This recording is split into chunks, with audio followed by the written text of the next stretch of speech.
Good morning. I'm Earl Stewart. I welcome you to a live talk show all about how to buy, lease, maintain, or repair your car without being ripped off by a car. Without being ripped off by a car. Nancy Stewart, my wife, Nancy Stewart, a strong consumer advocate, especially for our female listeners. We also have Rick Kearney, an expert on how to keep your car running right. I dare you to ask a question that Rick can't answer about the mechanics or electronics of your car. Also with us is my son, Stu Stewart, our link to cyberspace through Facebook, YouTube, Twitter, and Periscope. Stu is also the Spymaster Director of our Mystery Shopping Report. He dispatches our secret shopper weekly to an unsuspecting South Florida dealership.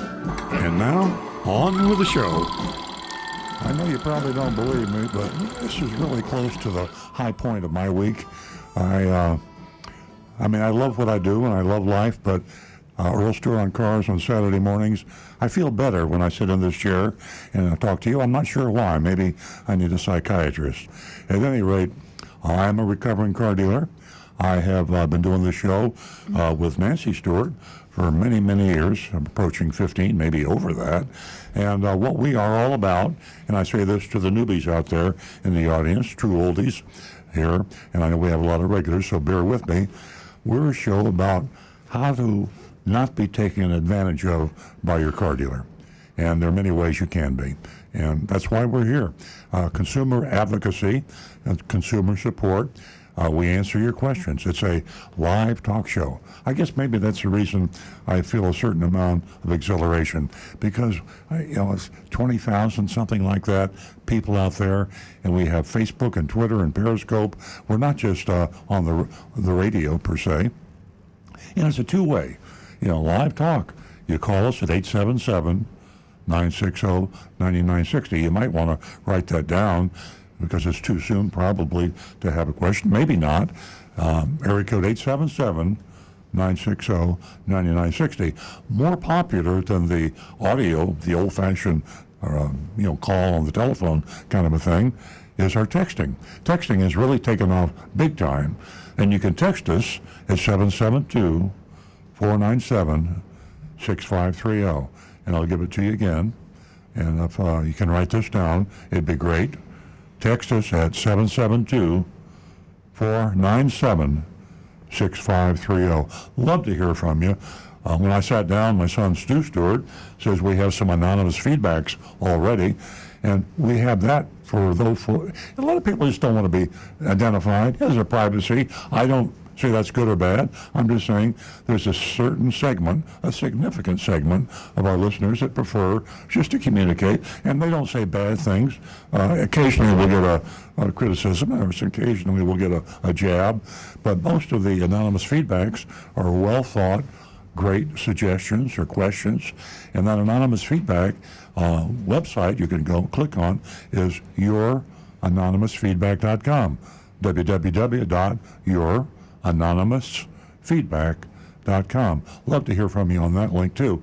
And remember, we've got a certified master diagnostic technician in the studio. His name is Rick Kearney. You heard me mention him in my introduction.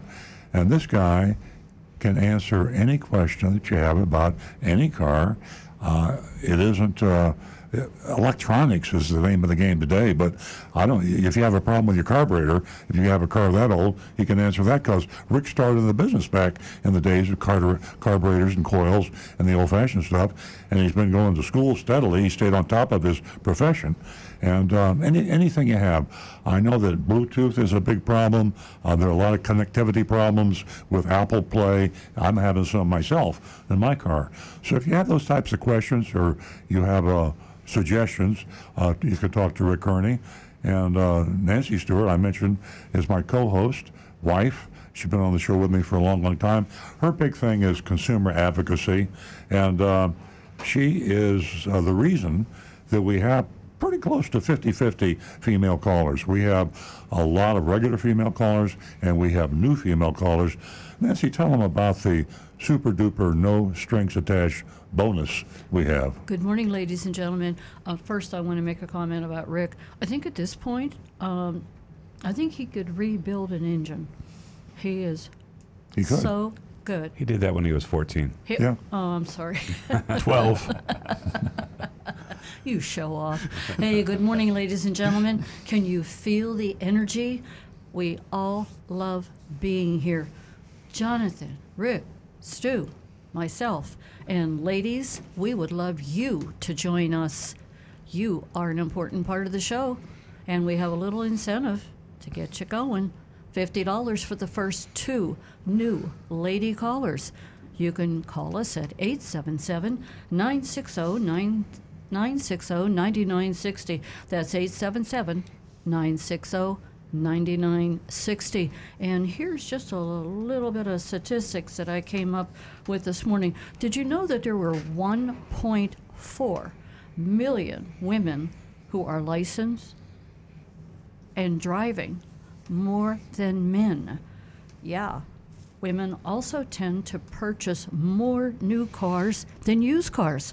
So there you go. Ladies, be part of the show. Give us a call at 877-960-9960. And don't forget to text us at 772-497-6530. Now back to the recovering car dealer. I want to congratulate Stu, and I want to congratulate Agent Thunder. We picked a dealership to Mystery Shop, and Agent Thunder went above and beyond the call of duty and performed amazingly. So you want to stay tuned for the Mystery Shopping Report. It was unique and it reflects the fact that we responded to your suggestions. I believe it was an anonymous feedback. It may have been a text, but someone said, why don't you use that out-the-door price affidavit that Nancy came up with when you mystery shop? And we did, and it was amazing, and you're really going to enjoy it. So, Stu, you've got some anonymous feedbacks over there, and you may have some comments about the mystery shopping report? Yes, I do. I was really proud of Agent Thunder, and it was a lot of fun this week. We mix it up. Sometimes, and our listeners have told us this, it can get tedious sometimes if we're on the same subject over and over again. So we've broken it up a little bit recently and spread out into different topics. And this week we used the out-the-door price affidavit, not knowing how it would go down, how the people involved at the dealership would react, because it hasn't been done before, as far as we know. Well, tell them what the out-the-door price affidavit is. So listeners. Nancy came up with a really creative idea to get a car dealer or the salesperson, the management, to commit to a final out-the-door price without any more surprises. So the idea is you sit down with your salesperson, you work out your best deal, and then you present this form that you ask them to sign it that commits them to not add any other accessory package, hidden fees on top of the price that you guys agreed to. And we suspected that there would be a little pushback because it looks like a legal form. It's called an affidavit. It requires a signature, and we just thought, and I think Nancy was aware of the irony of the thing when she came up. As a customer, as a consumer, you're asked to sign so many things when you go into a dealership, and it's kind of like getting going to a doctor and being examined. You're not the expert. Do this, do that, and we tend to obey. This is turning the tables on the car dealer and asking them to sign a document that they're not entirely sure about. It's kind of it's a karmic sort of thing. And anyway, I'm not going to give any spoilers for the mystery shop today. Let's just say one of our best. It's entertaining. So very stay exciting. tuned around 9:30 or so. And then other than that, like you said, I'm here trying to get all the comments to you from our social media channels like Facebook and Twitter. And Rick's handling YouTube because I only have a 15-inch screen on my computer here. So so send in your questions, and also on your anonymous feedback. That's becoming one of the most popular ways to get questions to us. So go to youranonymousfeedback.com. It comes right to my computer. I'll ask the questions or read the comments on the air. Rick, let me ask you a question. What is the most common problem that you see from drivers, customers, with regard to the current state-of-the-art electronics? And I'm thinking about Apple Play, I'm thinking about Bluetooth, maybe even navigation. I mean, it's complicated, and you have the problem, do they pair with the smartphone that they buy? Everybody's got a different kind of, not everybody, but there are different kind of smartphones. The biggest problem that we had for a long time, and this one very specific, I know, but it was Toyota's Entune system. It's like that Ford came out with a system like this where you would pair your phone and it had certain things, apps that would work with it.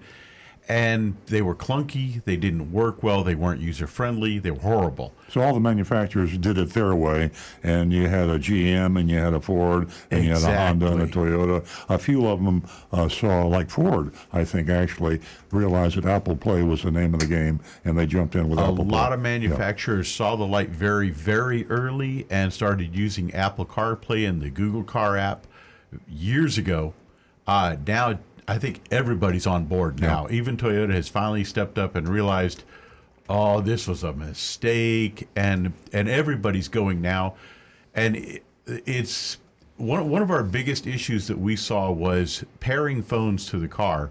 Like Apple, the nice part was that every Apple iPhone, the way to get to pair the phone to the car, to pair the Bluetooth, was identical on every model. They never changed that part. They kept that the same. Android, because it's an operating system, was different on every single phone. Every manufacturer that used an Android system had a different way of getting to it. And there were some phones, in fact, there were some high-volume smartphones that consumers has, I think the name of the phone was Consumers or something like that, and that was so basic it was difficult to pair with any system. Right. Some of them just, their technology, they kept it to almost simple. Caveman levels. Yeah, Cricket, I think, was one.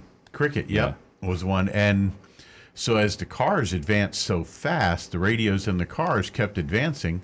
And of course, now we're at the point where for several years we were updating the radio software by simply downloading a program from the manufacturer.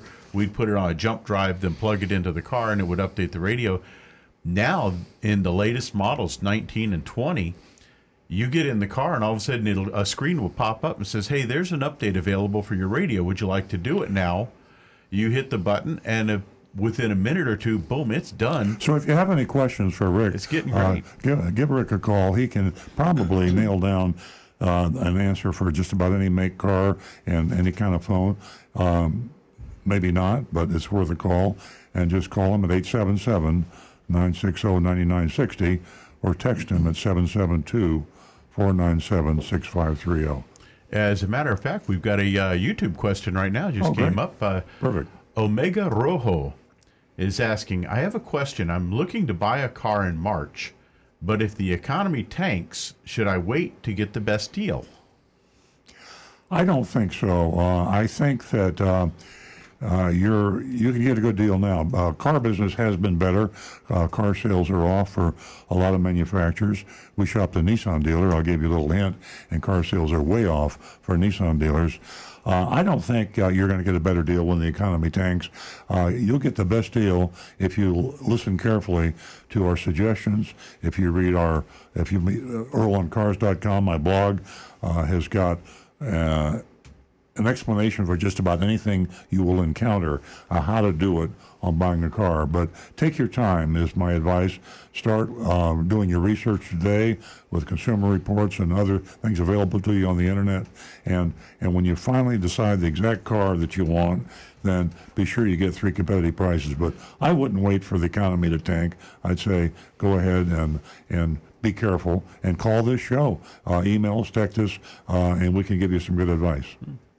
Stu, you got some anonymous feedbacks over there, I do indeed, yeah. They come in, they're ready for us. They know we're going to be on in the morning, so here we go. Here's the first one.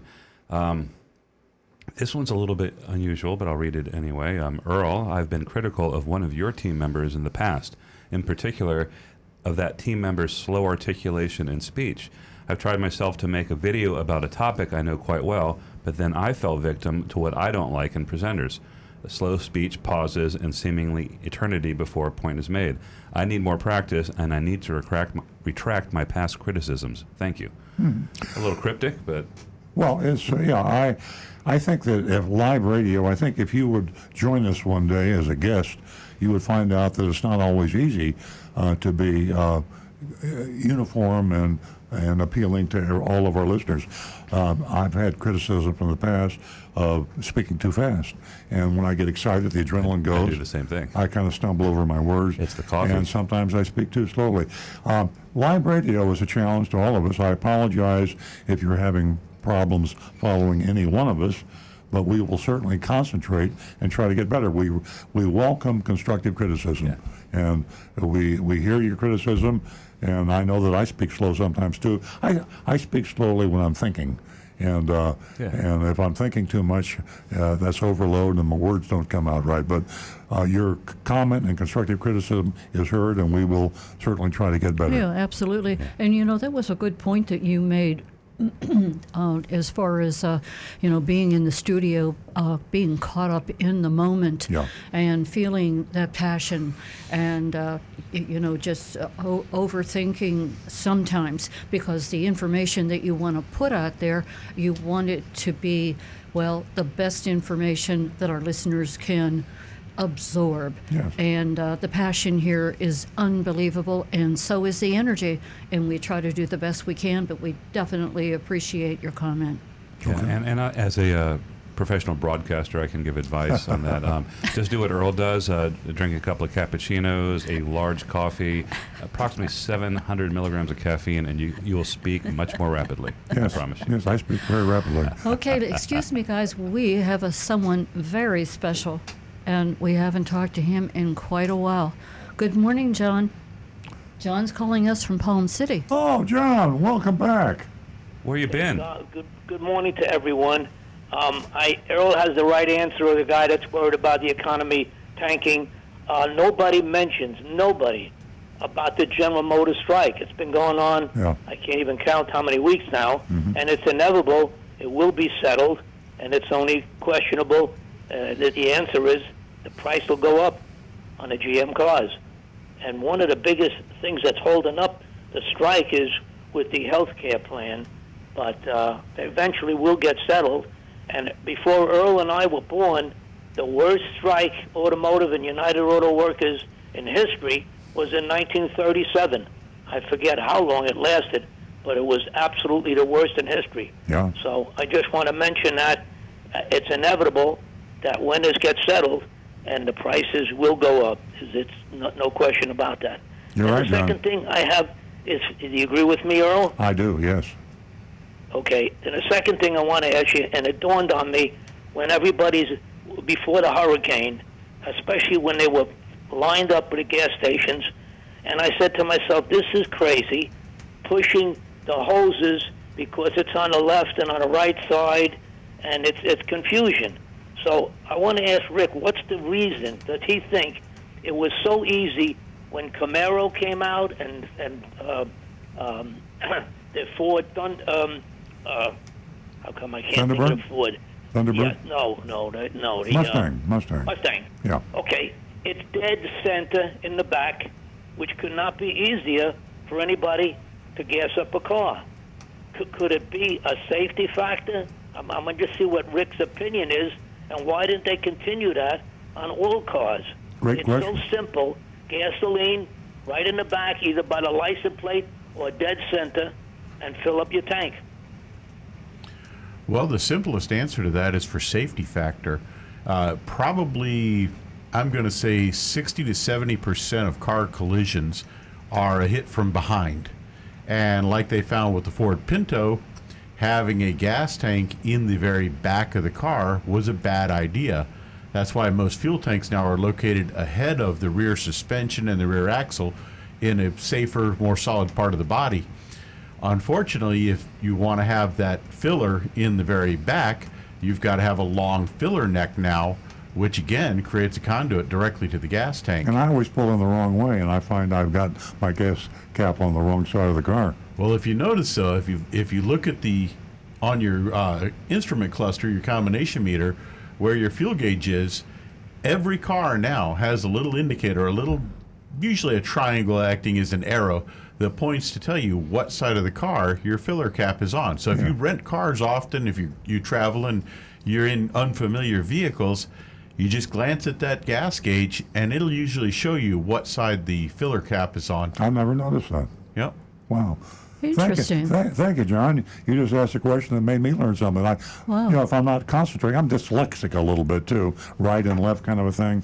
And there's nothing more aggravating when you're in a hurry to pull into a gas station. You jump out of the car, and then you find out that you're in the wrong pointing the wrong way. Well, as long as we're on the subject, makes sense. He's right.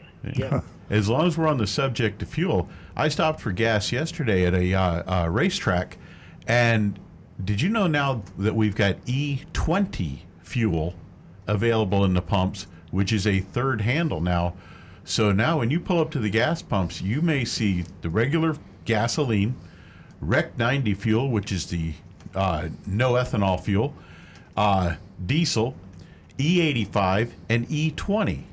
So you have to be very careful to make sure you get the proper fuel for your car. Goodness. John, what else did you have to ask us this morning? Well, make it more confusing, I noticed in a Wawa station the other day, just on the regular pump, there's one on diesel, one number on 87, one number on 89, one number on 91, one on 93. That's 4 grades right there. And then if you want the 90, it's on the end aisle, which makes it convenient for people with boats and trailers. So if you total it up, that's 1, 2, 3, 4, 5 plus the diesel. So that gets enough to confuse people, because there was the guy there from New Jersey with a rented car, and he was asking somebody on the rental. It was a Nissan, and the guy told him, he said, don't worry, if you use a regular 87 would be fine. But the reason he's used to it in New Jersey is because New Jersey, it's illegal to fill the car up yourself. It's they have to serve you. New Jersey and Oregon. Is that right? Yes. That's By crazy. the way, we had a question in the past, I think a couple of years ago already, 2 years ago, New Jersey was one of the first ones with compulsory state inspections. It's eliminated. They find they don't need it. Wow. New Jersey's an It's a interesting good thing we state. don't have it, really. They are. Because it shows you if they eliminated it all the years that it was in effect, Yeah. and it doesn't pay. So answer to the people that keep on asking, why don't we have it in Florida? Well, John, it's so nice to have you back. I was worried about you. I was getting ready to drive up and see if you're okay. I'm glad you're back. To be honest with you, I gave up. I not only had trouble getting on the phone, I have another radio now, and I'm listening to, because I'm in Palm City West, going toward Okeechobee, so I got you on 960 AM. Great. Instead of the FM. And it's as clear as a bell. Well, you guys have a good day. Same to you, Jonathan. Thank you, Jonathan. Thank you for being there. Thank you. Got Jonathan on my mind. Yeah. John, thanks so much for giving us a call, and our apologies for the inconvenience of you not being able to get through, but we're glad you're with us today. We're going to go to John in West Palm Beach. Good morning, John. John, you there? John from West Palm Beach. All right, we'll move on. Yeah, I'm sorry, John from West Palm Beach. We don't want to lose you like we lost John from Palm City, but we just have phone problems, and we try hard, and please don't give up. I think the station just updated their phones. Oh, I hear something. Oh, I hear somebody. Okay, John, you there? Yeah, I'm here. Oh, great. Oh, good morning, John. Okay. Good morning. Wanted to add a possibility as to why they moved the filler to the side. For safety reasons, as the gas stations got smaller, they're no longer service stations, they got smaller.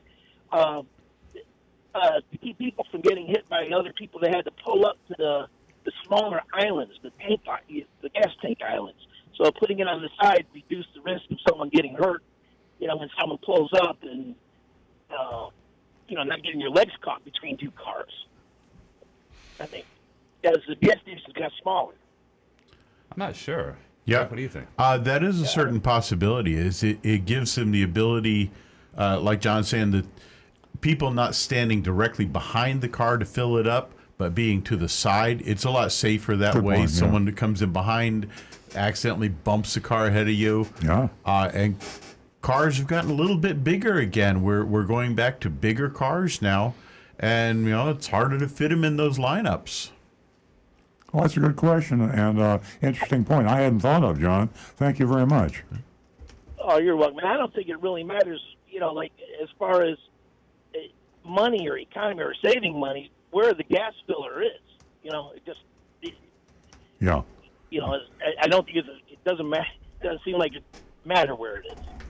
Well, a few bucks a But there's car another- times a million cars Yeah. is big bucks, yeah. Yeah. Oh, yeah. Yeah. So. Well, Anyways, okay.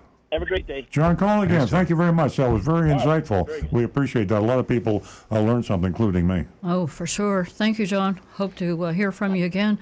Give us a call toll free this morning at 877-960-9960. And don't forget, you can text us at 772-497-6530. And remember, ladies, $50 for the first 2 new lady callers. I know you're out there. Remember this morning what I said? There's 1.4 million more of you on the road. So if somebody has time to give us a call here. More women than men on the road. Yeah. 1.4 million. Yes. I would have never guessed it. Yeah. Stu, how about some anonymous feedbacks? I think that we're going They to have keep to coming. interrupt Stu and go to Tina. I hadn't even started yet. Oh, boy. Hey, Tina. Good morning, Tina. Good morning, everybody. How y'all doing? Great. Great. We have the giggles this morning. What's up, Tina? Well, Sir Dyson, he has tried to get himself into the electric car business, and unfortunately, he has decided not to because there's just way too much competition. And he's known for over-engineering products. I mean, his products are good, but you got to admit they're very much over-engineered. And part of the problem, funny enough, is that he figured out that a regular petrol or gas-powered car has over 33,000 parts, and electric cars have less than 11,000. So that kind of started the problem.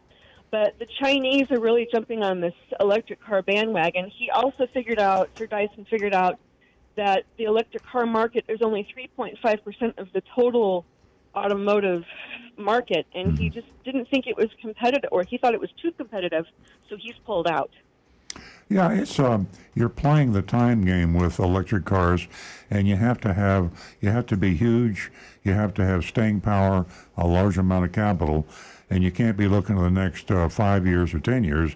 You got to be looking at the next 50 years. So the big players like Volkswagen, Toyota. Volkswagen's the largest manufacturer. Toyota's the second largest manufacturer.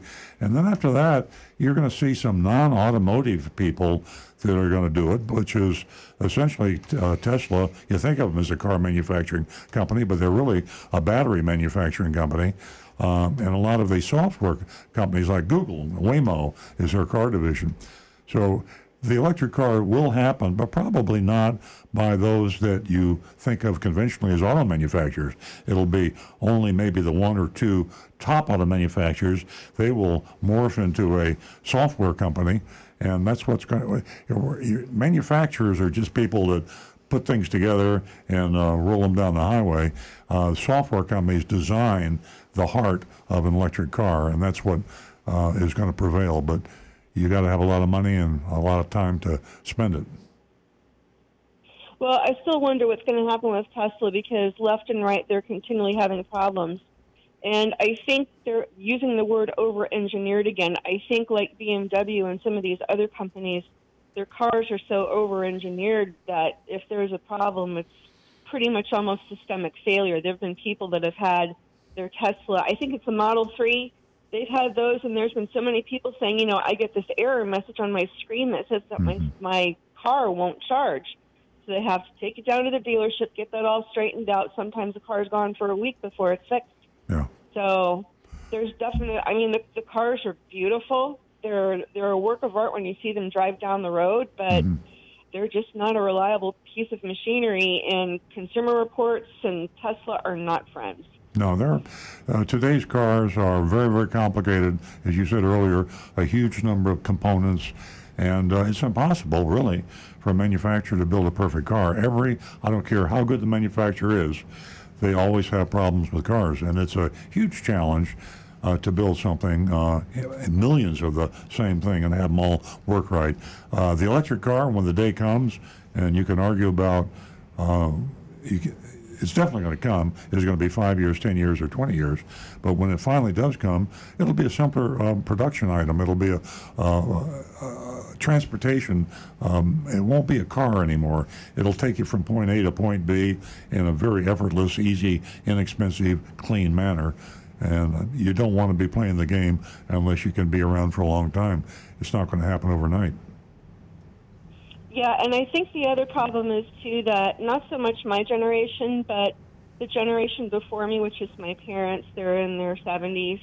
I think that these auto manufacturers in general are trying to shoehorn the older generation, I say that respectfully, the older generation into these very technologically advanced vehicles, and it's a source of frustration for people that are members of the greatest generation or before. Mm-hmm. Yeah, it's generational change is an interesting thing to watch, and I look at my grandchildren today. They won't have any problem at all with taking their smartphone, summoning a moving vehicle, all electric, automated, and say, take me to the soccer field, take me to the drugstore, take me to the wherever.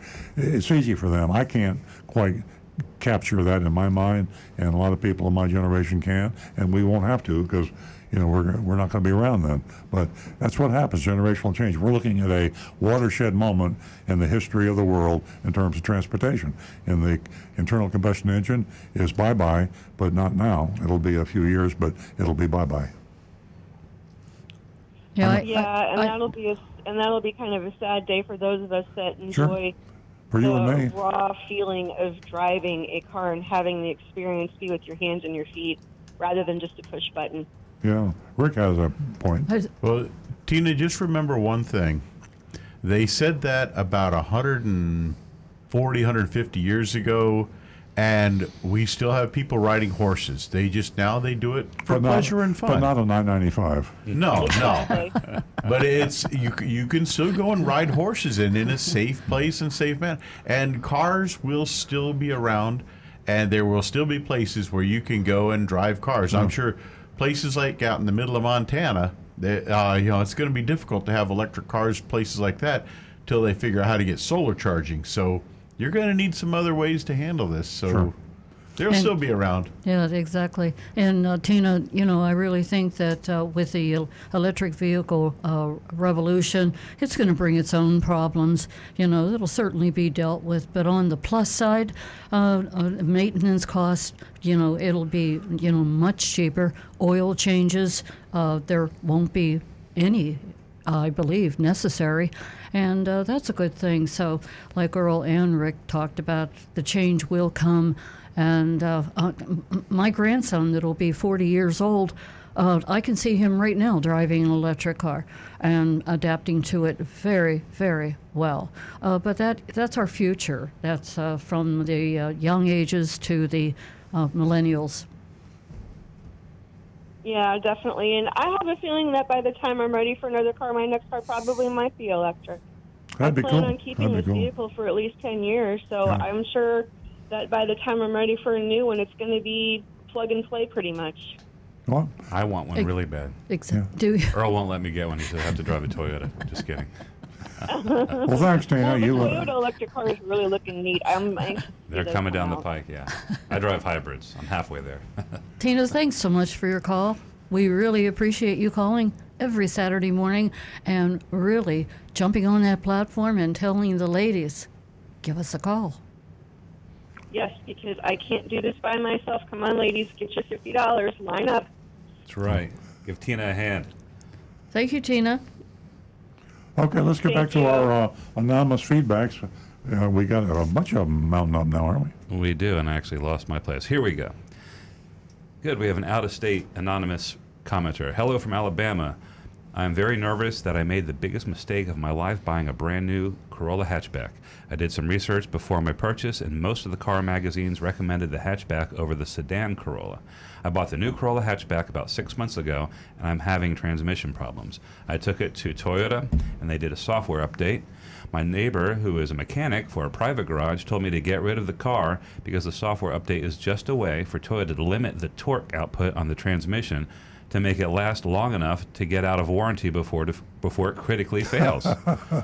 I took it to the dealership to look into trading it in and owe thousands more than it's worth. What can I do with the Toyota with a transmission Toyota knows is going to fail and will not replace with reliable transmission? I think this is going to fall under Rick. This is certainly a conspiratorial idea, but we could probably shed some light on it. But Rick, what do you know about that particular software update?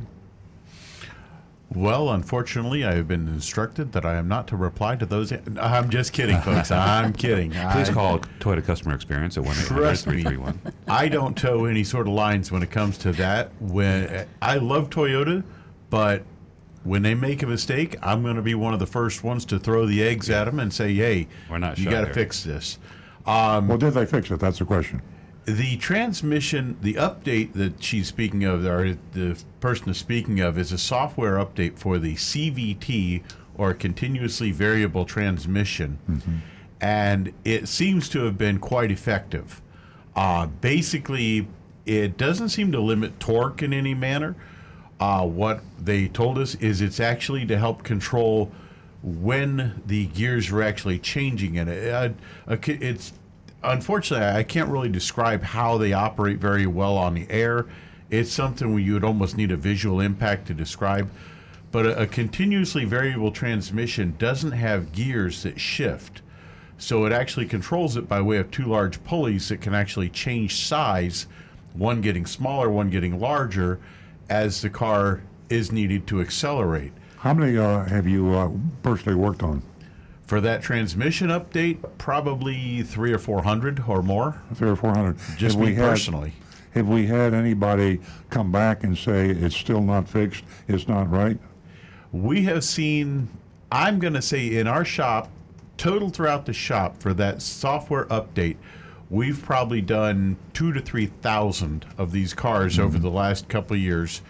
And I think we've had maybe 3 total that have come back that needed further work and needed the transmission replaced. And in that situation, well, the anonymous feedback person, we simply replaced you it. heard the answer there. His concern was he's on the verge now of trading the car back in and taking a huge economic hit because he has negative equity.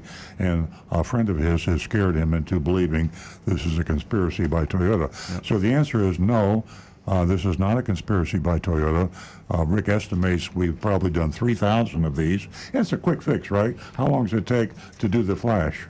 It takes about 25 to 30 minutes, yeah. And then there's a test drive that we do afterwards. So total figure maybe an hour in the shop. So you bring your car in, you're in and out in an hour, and you don't have a problem. Again, we've done 3,000 of them. We've had half a dozen come back for a tweak or a problem, but that's fixing the car. And a lot of your repairs, you should be happy about software repairs, because instead of having to take the car apart and put it back together again, you plug in and the magic goes into the computer and it's fixed. And that's the way cars are fixed today. So hang on to that Corolla. Don't buy another car. Don't take a negative equity loss on that, and your car's going to run just fine. Yeah, and we've also, offered praise for, independent mechanics, and but just bear in mind there's good and bad mechanics, just like there are good and bad car dealers, and some of them have selfish motivations to get your business and might not conduct themselves ethically. Not saying this is the case with your mechanic, but just be aware. Somebody has a horse. What are they? Horse in the race. An axe to grind. An axe to grind. Exactly. There's a lot of good and bad. There's good and bad. That's right. When you buy donuts. Right, and bear guys? in mind also, folks, that Toyota has a track record that even when the car is out of warranty, if it's a situation that they know there is an issue, they'll stand by it with goodwill warranty. So even if you're 10,000, 20,000 miles past that end of the warranty or time-wise, all the they'll still fix manufacturers, it. most of the manufacturers will do the same thing. Right. If you have a problem and it's under warranty and you bring it in and it's fixed, and then it isn't fixed, you find out, but it's out of warranty, most of your manufacturers, because you came in during the warranty period, will take care of it for you. More anonymous feedback stuff? We sure do. Earl, if dealers can use these deceitful tactics, both legally and illegally, could we not take some approach to educate the dealer by being passive-aggressive, walking out, or being honest and calling them out on their BS?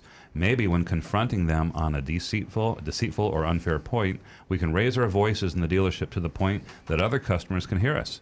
Maybe we could even interject other sales people in customer interactions to provide the details of the deceitful acts. Maybe the customer walks out. Maybe we need to go on the offensive. What are your thoughts? Thank you all. I think that it's for your own good. I think it's probably a tactic that you'd rather not do. First of all, a lot of people don't have the aggressive ability to do head-to-head with a car salesman. Another reason I don't like that idea is that the car salesman oftentimes is a innocent victim of the whole system. He's a cog in the machine. He's a cog. And a lot of these young salespeople, they don't last very long. They'll turnover is huge in car dealerships with car salesmen, and they've been instructed what to do. Sometimes they don't even know that they're doing wrong. Car dealers will tell a salesman that the dealer fee is okay, and the hidden fees are part of the business, and we do it all the time, and all the car dealers do it, and that's just the way cars are sold. So there's a brainwashing thing going on. So to go head-to-head with the car salesman, if you could go head-to-head with the owner of the dealership, that might be a different story. If you could arrange a meeting with the dealer and sit down and talk civilized, it might be an interesting conversation. Yeah, and just in my experience, I always think de-escalating a situation is always most helpful, especially over any kind of negotiation. If you become hostile or aggressive, they're likely to raise their defenses, and you're going to defeat the purpose that what you're trying to accomplish. So keep it friendly and professional to the extent that you can, and don't blame the salesman all the time. Yeah. Okay, Earl, it's a good question for you, Earl. If I was to visit your dealership and was quoted $24,750 out the door for a car, would you sell it for $24,500? If $24,500 is all I brought. No, and this is what one price is all about. A lot of car dealers profess to put their lowest price on the car, but they really don't. It's something to lure you in and say, bottom line pricing. Good example, Al Packer Ford's motto is bottom line pricing. But the bottom line pricing isn't the bottom line. You lose the trust of the consumer when you make a claim that's not true. So even though economically, I might be able to rationalize and make a profit by lowering a price on a car that I put my lowest price on, but then I'd be a liar because I didn't put my lowest price on the car. So I tell my customers sometimes it won't be $250, they'll say, almost for argument purposes, so you want $24,750 for this car. I'll offer you $24,740. Will you give me $10 off? I say, I won't give you 10 cents off because... I'll loan you $10, though. Yeah, right. There you go. You'll pay me back. Yeah, right. But by coming off the guaranteed one lowest price, then you're showing your dishonesty. If you're dishonest by $1, you'll be dishonest for $1,000. And that's what transparency is all about. That's right. Good morning, Earl and team. This is another anonymous feedback. Good morning, Earl and team. I have a short story I'd like to pass along that relates to your article, How and Why Car Dealers Sell You Things You Don't Need or Want or Even Know About. When I visited my local Kia dealership to check out their lineup, especially that radical Stinger, I noticed all the cars I looked at had phony Moroni labels attached that had the same or at least similar looks as the actual Moroni label. I browsed some more and was eventually approached by a young salesperson. We exchanged pleasantries.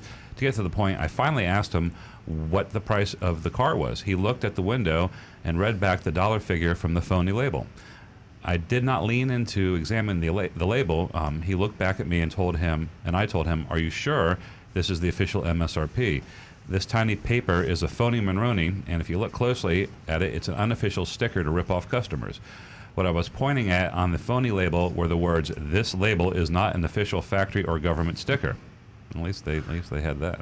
The salesperson suggested that he ask the manager to come and talk to me. I quickly said that this won't be necessary and suggested to him that he go and talk to the manager about the rip-off stickers and why a potential new Kia customer is walking off the lot. The dealership is Kia Greenville in Greenville, South Carolina. If you need a remote mystery shopper, please feel free to write me back. I've included my email in the incognito anonymous feedback submission form.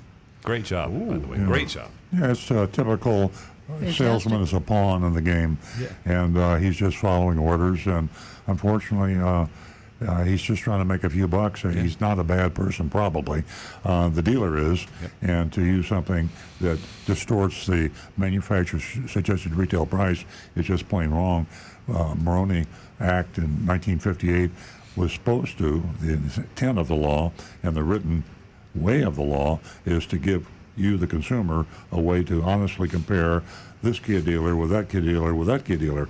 If you have an MSRP from Kia dealer A of $25,000 and you go to Kia dealer B and C and look at it as a car with a $25,000 MSRP, you can say, I will buy the car from the Kia dealer that gives me the greatest discount from MSRP. But if Kia dealer A tricks you into thinking you're looking at the MSRP and he's really adding $2,000 or up to $10,000 we've seen in terms of additional profit and calling it MSRP, the phony Monroney, then you're not comparing apples and apples. And so he can take advantage of you and make a huge profit. So, yeah, it's a bad thing to do. Most car dealers do it. Why? There isn't some action taken by the federal government because the Monroney label is a federal law. And the phony Monroneys are a deliberate, premeditated distortion of a federal law. Why do they allow it? I don't know. The law should be updated, and considering our current United States Congress, they can't seem to agree on anything. Here's something I think they could find common ground on: make it illegal to adjust, modify, or disguise the Monroney label. I mean, that's pretty simple. Who would disagree with that? Yeah, no gray area at all. And if you ask someone if they know of Senator Monroney, they wouldn't even know what you were talking about. Exactly. You know? That's a bipartisan bill, if I ever heard of it. Exactly. All right, this is not a political show. So, here's another anonymous feedback. I heard you speak about Carfax. I recently sold my Honda Fit to one of those we buy your car places. Yeah. I went to 3 places, and to my surprise, nothing came back as far as accidents. I had 3 on his Honda Fit. I backed into another car when sitting in a parking lot. I was rear-ended by a Mercedes at a stoplight, and I was also broadsided by a Cadillac. All were repaired, but none of them showed up on Carfax. Before finalizing the sale, I did let them know that all of these events had occurred, and it was shrugged off. I also have a question for Mr. Stewart. I heard you say that you can test drive a car for up to a week before you buy it to see if you like it or if it's a fit for the buyer. Your salespeople don't mention this or allude to it in any way when selling either a new or used car. Why would that be? Well, let me back up on the Carfax and say that if the car was not repaired by insurance, then there would be no data in Carfax in their computer to know the accident. So if these fell under the deductible or you agreed for whatever reason not to report to your insurance company in the 3 instances, I can see why it would not be on Carfax. Now, Carfax is not perfect. Or if they screw up, if the insurance didn't report it. Exactly.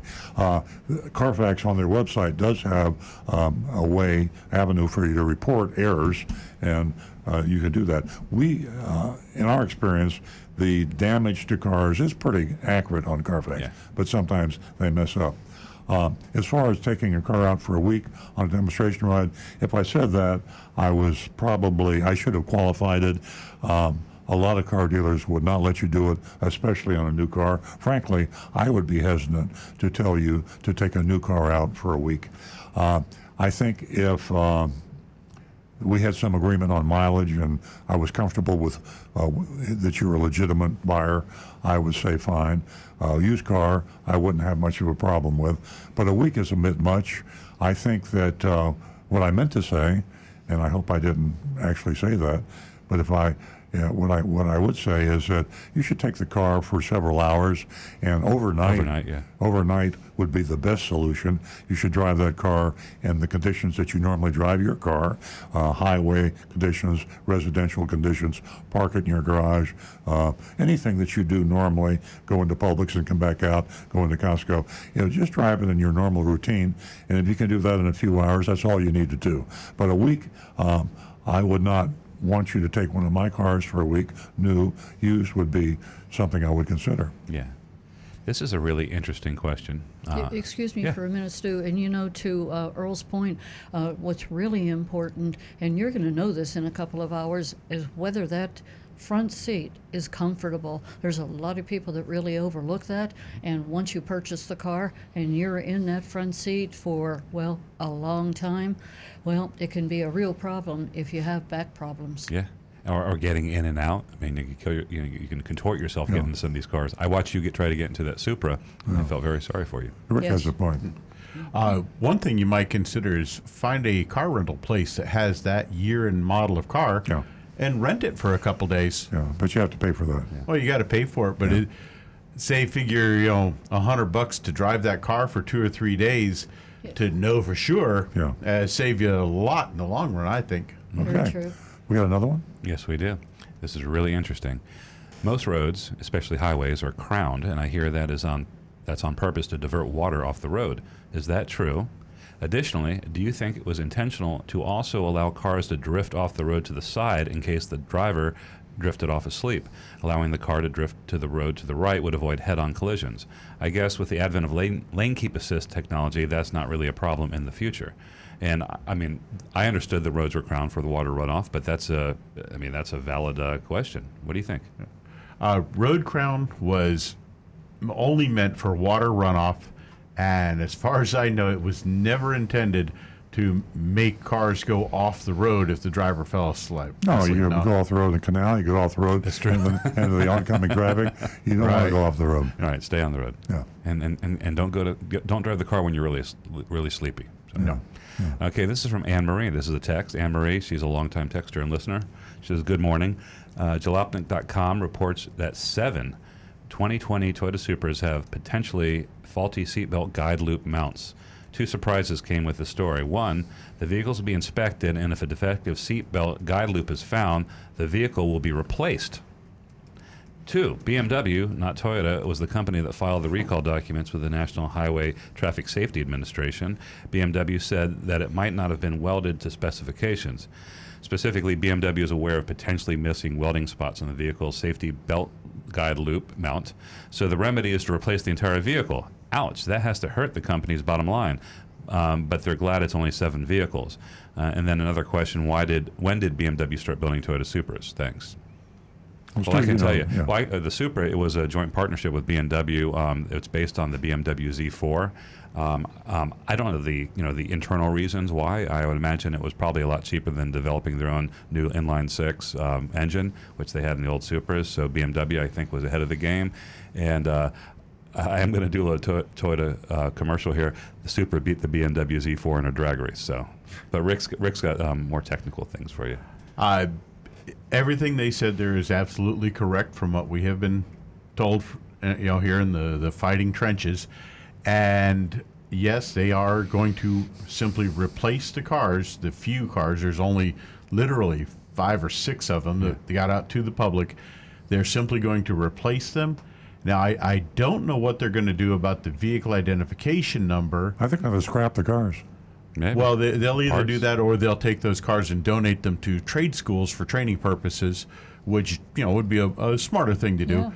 Yeah. But such people not as drive them, but use them to work on. right, Yeah. but such people as what was the guy's name that he bought 00001 John VIN number? Staluppi. John Staluppi. Yeah. Now For $2 million. right, but bearing in mind now those few cars are going to become the missing VIN numbers. And for car collectors, that could be an important thing by having suddenly your VIN number just went from a It'll low be like number that stamp to a with the higher upside down number. airplane. That really, like the $10 billion stamp, Right, in the the future. inverted Jenny. Yeah. Okay. Ladies and gentlemen, I just want to let you know our lines are open, and as you can hear, we've covered a lot of topics, but most importantly, we would love to talk to you. Give us a call toll-free at 877-960-9960, and remember, you can be part of the vote on our mystery shopping report. That is a fantastic report. You want to stay with us for that, and you can also go to www.youranonymousfeedback.com. Tell us what you think. Again, And text us too. yeah, 772-497-6530. Okay, which one of you, Rick or Stu, are going to take over. My throat's getting kind of scratchy. Well, I got a couple quick ones here. First one is from Sung Sam. He's asking about the New Jersey car inspections that we mentioned earlier. He says he's still seeing cars lined up for inspection. So I went ahead and did a quick Google search, and the New Jersey Motor Vehicle Department is still stating that their program is going to be changing. So far, they haven't implemented any changes yet. Oh. But right now, they do still have vehicle inspections on all passenger-plated vehicles and commercial vehicles. Is it mandatory? It is mandatory, and those inspections can be done either at a state-operated inspection station or at a private inspection facility that has been certified to perform their state inspections. Great information. So, ladies and gentlemen, again, our lines are open. 877-960-9960, and you can text us at 772-497-6530. And I see that Ed is calling us from Delray. Good morning, Ed. Good morning, everybody. Let me just start out by saying I very much enjoy your show and appreciate your show. My question is, I'm thinking about one of those new Gladiator Jeep trucks, but when I look on YouTube, all you hear is negative about Jeep products and how terrible they are. The maintenance is expensive. The parts are expensive. But when I drive around, all I see are Jeeps, new ones. So I'm kind of confused. If the product is so bad and the maintenance and parts are so high, how come there's a million new Jeeps running around? Does anybody know the answer to that? They look cool. The answer is sex. And it's the Jeep is a sexy vehicle. All of us in the room here agree with the Consumer Reports analysis that it's not a quality vehicle, high cost of insurance, maintenance, and repairs, but it is just one of the best-looking cars you see. Every time I see a Jeep, I wanna own one. And whoever came up with the whole design concept, it's the only thing saving Chrysler Fiat from bankruptcy is the Jeep. They make their money on the Jeep. They sell a lot of Jeeps, and it is just something that human beings will deal on emotion more than logic. And the Jeep is a perfect example. People will talk to me, and they'll say, I know a Honda is a better vehicle. I know whatever is a better vehicle, but I want to buy a Jeep because I really, really like the Jeep. And Ed, the one good thing about Jeep that is tangible and logical, because it's so popular, it has a high resale value. So the one negative that you think for a car that had terrible cost of repair and maintenance would be excessive depreciation. Jeeps do not depreciate excessively because there's always somebody else that wants to buy that used Jeep. So you can buy a Jeep, be prepared to spend a lot of money on insurance and maintenance and repairs, but when you trade it in, you'll get all the money, a high valuation to trade it in on whatever you want to buy, another Jeep or a Honda or whatever. Very good. Thank you. I appreciate it, Earl. Okay. Enjoy the Jeep, Ed. I know you're going to buy one. Don't be ashamed. Right. Yeah. Okay. Enjoy that Jeep. Do it. If it feels good, do it. Have a great weekend, Ed. We're going to go to Joe, who's calling us from Port St. Lucie. Good morning, Joe. Good morning, everybody. How are you? Hey, Great. Joe. First-time caller. I didn't know if I was going to get through, but you said all the lines were open, so I dialed the phone. Thank you, Joe. Thank you. I have a 2011. In fact, it's one of your cars, Earl. RAV4. Okay, 161 and so many miles. How many thousand miles? 161,000. All of a sudden, my average gas consumption, 26.7 miles per gallon, went down to 23.7 miles per gallon. I lost 3 miles per gallon somewhere within the past 2 months. And I just every 2 or 3 days, I'm at the gas station filling up again. Very interesting. I have no engine light on or anything like that. It just starts up, runs fine, drives fine, shifts fine, and everything. Buying the same brand gas over and over? What am I? Excuse me? Are you still buying the same brand of gasoline? Yes. Yes. My 87 octane from Sam's Club. Interesting. Rick, can you answer that? That's a tough one. I just happened to lose 3 miles a gallon, and I don't know where the heck it went. With no way, I'm thinking, should I go someplace and have it put on a diagnostic? Maybe something that's not showing up with an engine light and not coming on. Could you give me any kind of ideas of what? I can't, but Rick Kearney might. Okay, Mr. Rick. Well, first question, are you tracking this only by the numbers showing up on the combination meter, or are you checking this on paper as well? No, just on the little button on the driver's thing. Okay. The steering wheel. The first thing I would recommend right off the bat is double check it on paper first.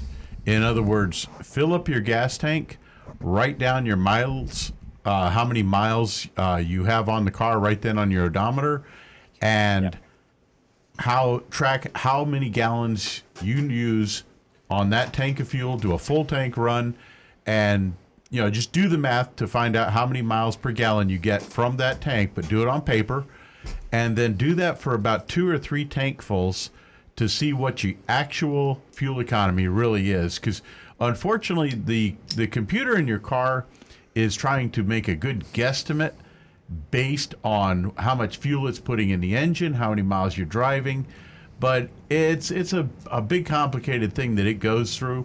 So trying to really trust that is a little difficult. I would do it on paper just to make sure what you're getting.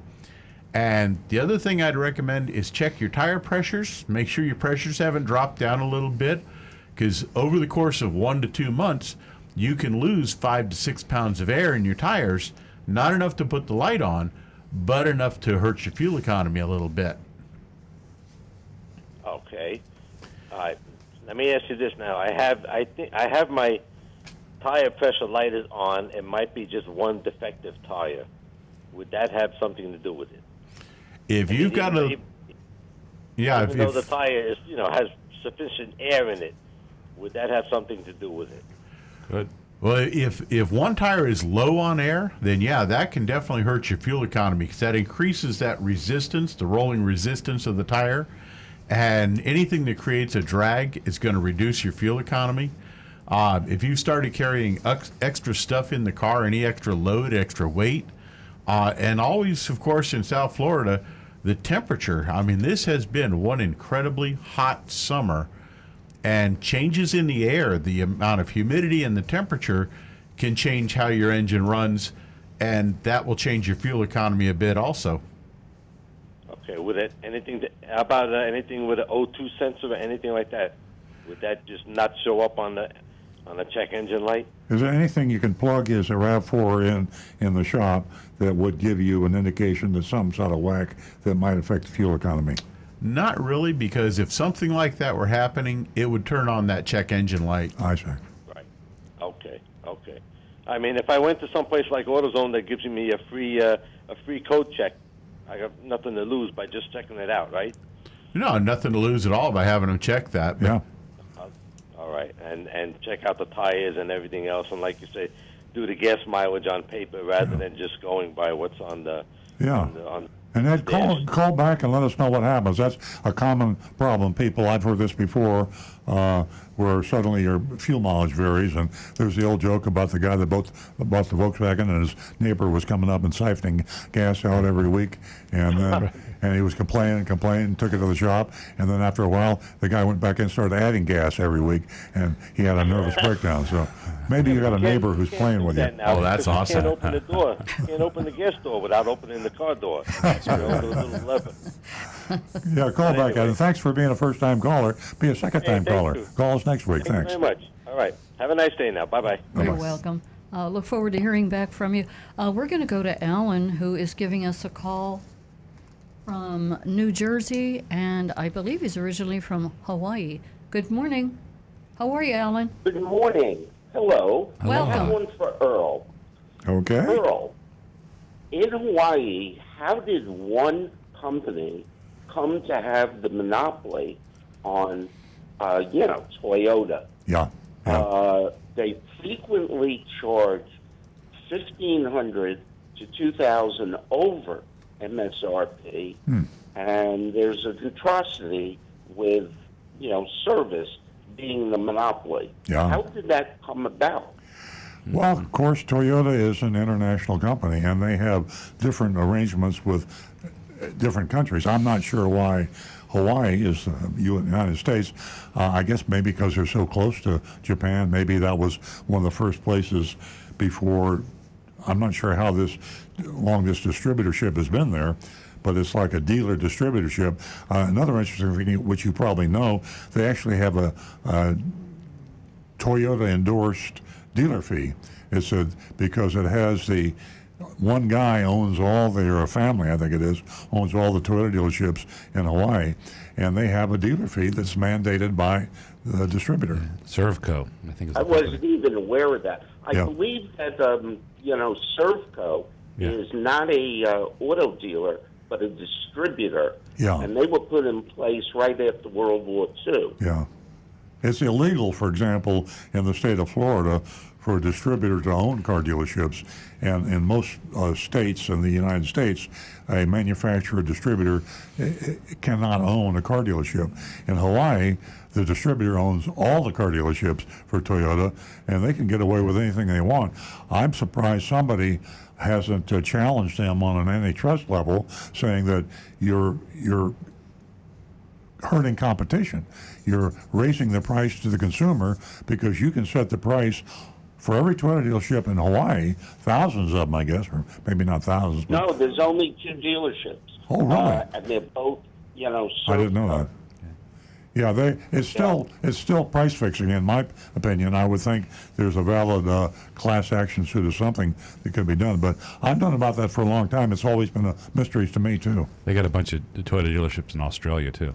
Oh, is that right? Yeah. Servco. Oh, Servco? Yeah, they got a ton. Okay, I was not aware of that. Yeah. When the manufacturer is offering, let's say, $1,200 back throughout the United States, they rarely offer it in the Hawaii zone. Yeah, they keep it in their pocket. So it's worse than it seems. Where are you going to go? In the United States.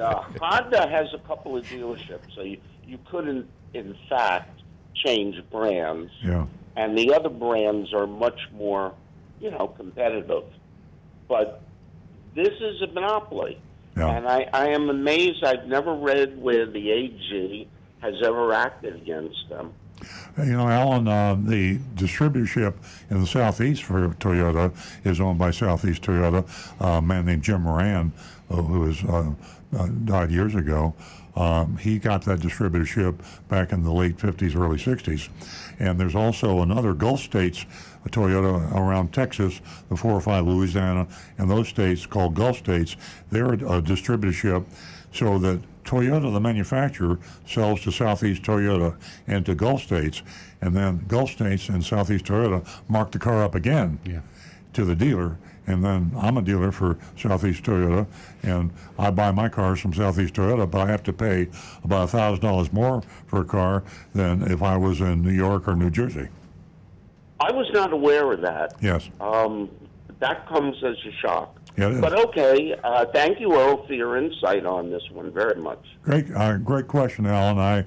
It puzzles me. I don't know how that happened, but Servco is a culprit, and I don't like the way they're marking the cars up, but that's the way it is. Doesn't sound like a car company either. Possible chance of the manufacturers being able to grab back their stores from these independent businessmen in the future? I wish they should. I wish they would.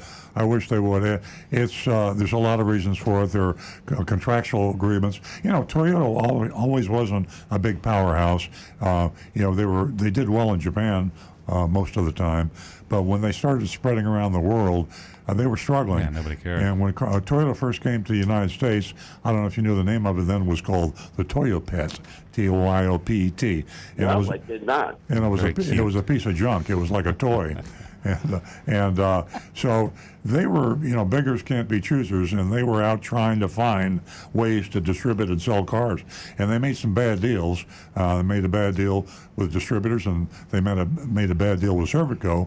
And the deal they signed back when they were vulnerable was probably something they wish they could get out of. They didn't have a sunset clause. I think when they started to import to Japan, they made farm implement tractors?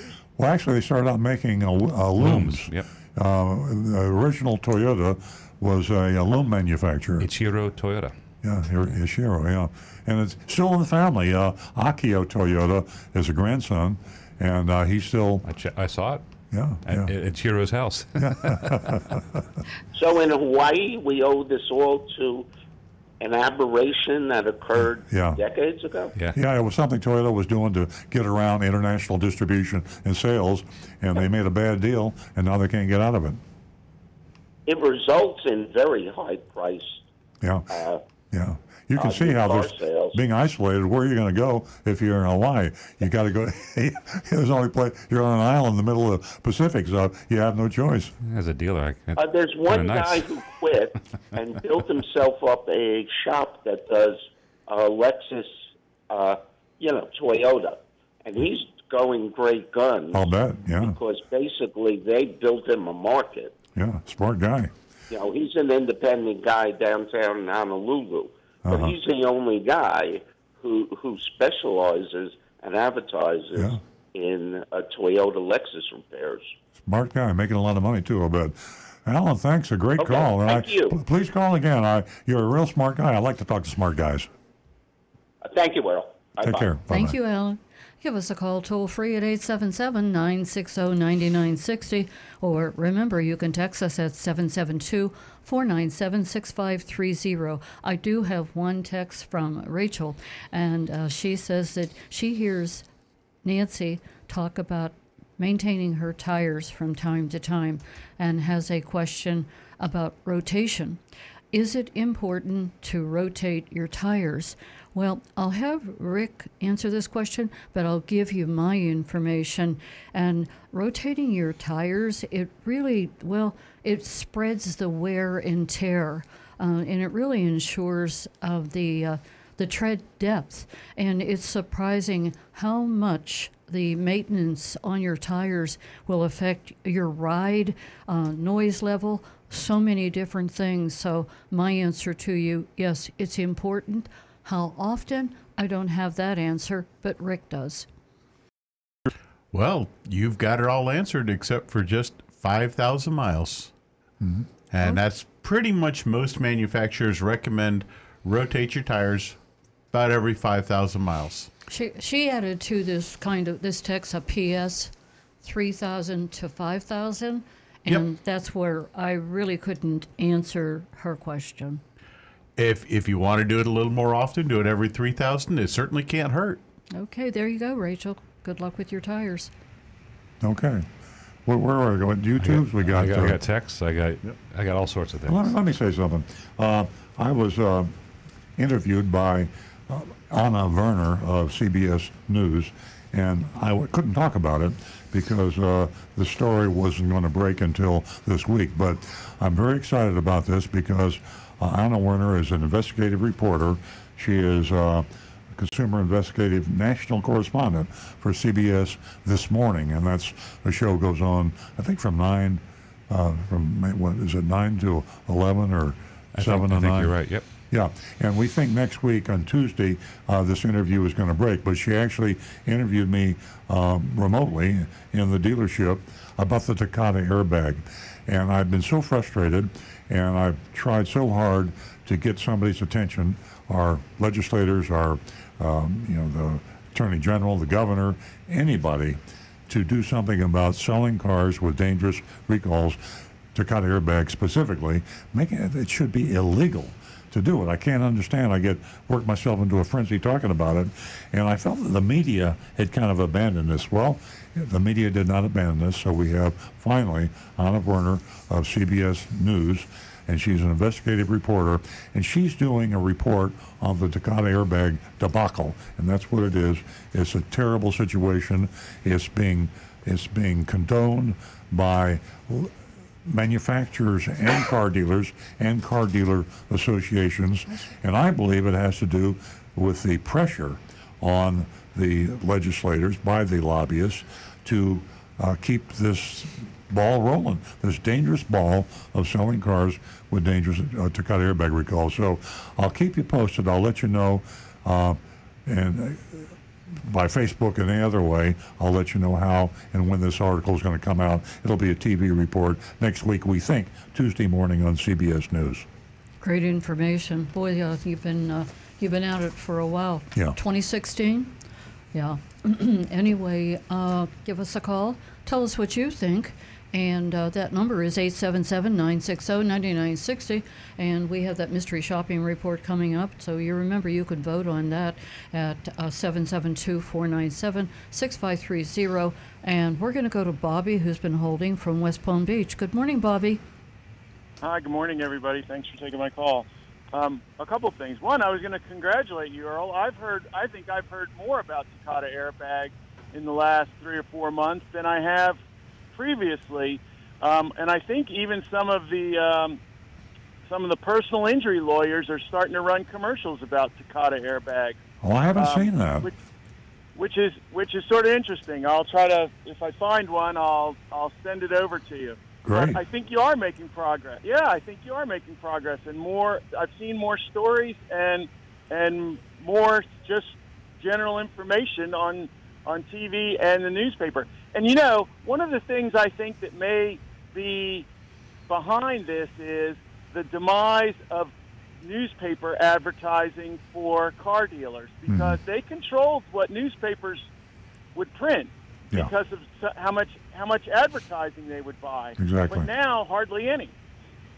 Well, that's true, and I think that same is true to some extent of TV, because a lot of dealers have gone digital heavily, and Facebook and Google and that sort of thing. So the less advertising they spend in a particular segment of the media, the less likely they are to intimidate that section, and maybe some of these people start speaking out. So I'm so encouraged. This thing you said about the personal injury lawyers jumping on board, that is good news. I had not heard that, and if you can give me a law firm commercial's name, I'd love to call those guys.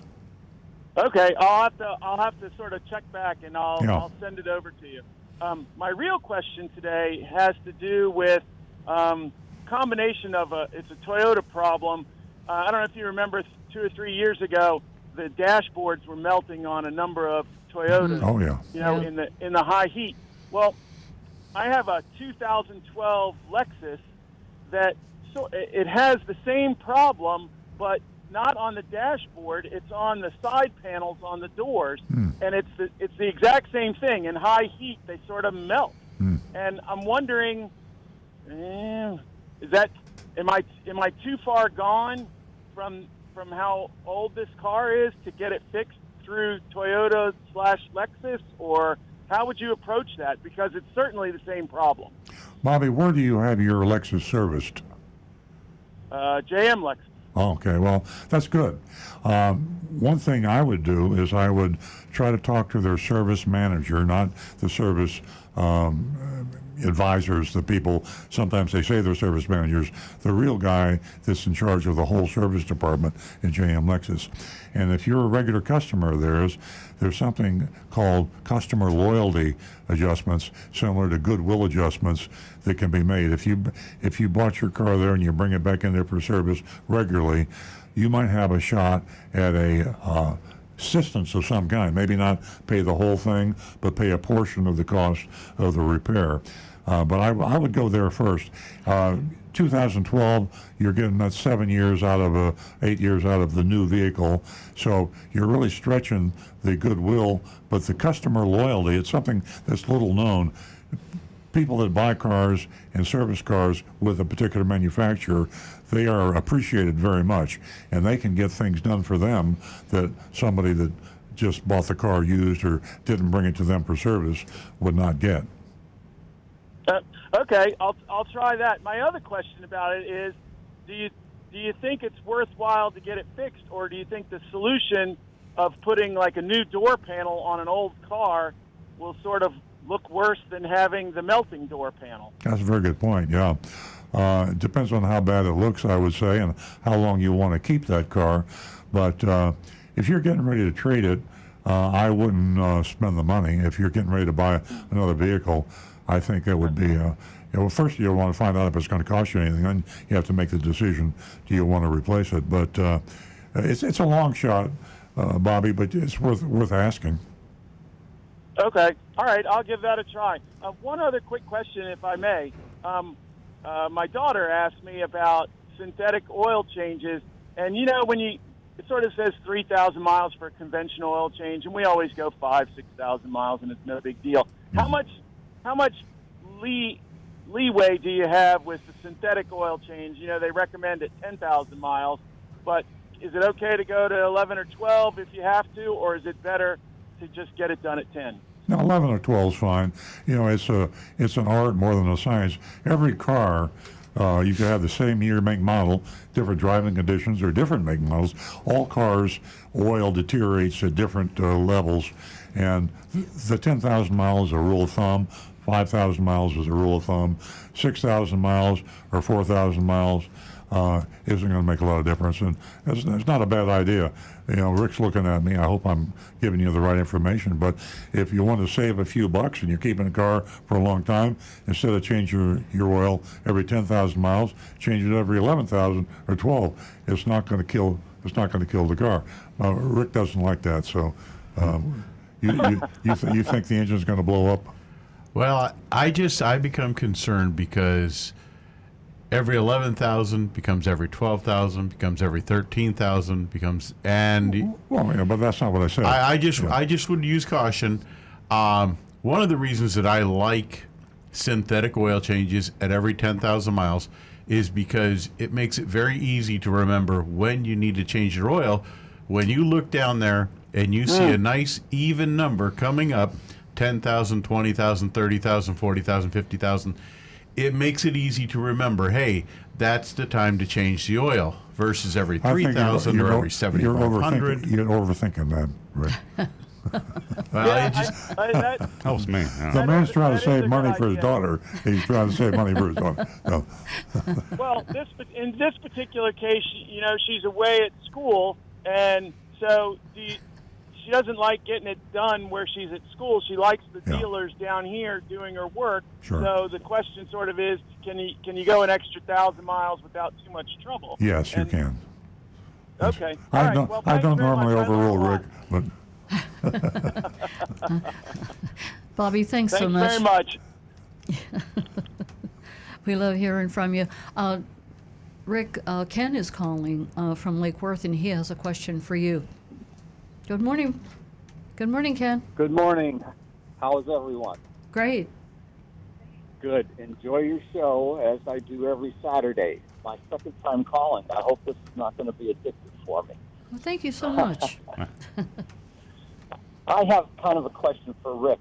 I've been a Toyota guy pretty much for the last 25 years. After a RAV that lasted 20 good years without any major repairs. Prius for 10 years. It has not been a problem at all. Just bought my granddaughter a Corolla and then ended up with a Lexus. And that is not the reason for my call, but just to compliment the product. I live in Florida for part of the year, and in the garage I keep a Ford Escape, a 2011. And I noticed with 43,000 miles on it, I get a sound like I have a pencil rolling around in the glove compartment. Well, I emptied the glove compartment and drove the car, and still sounds like there's a pencil rolling around in the glove compartment when I stop or when I start. Any hints on what? That could be almost anything, but it sounds, if I had to guess, You got a screw loose. yeah, that's pretty much it. Well, I've been told that more than once. Somewhere, somehow, something has fallen into a crevice, and when you're hitting the brakes, it's rolling around. When you're accelerating, it's rolling around. And the very difficult thing you're going to have finding something like that is, even if you have somebody riding with you and they're trying to locate the exact location where that noise is, it can be very difficult, because I have had sounds that it'll sound like it's coming from the bottom of the car, and it's actually a roof rack loose.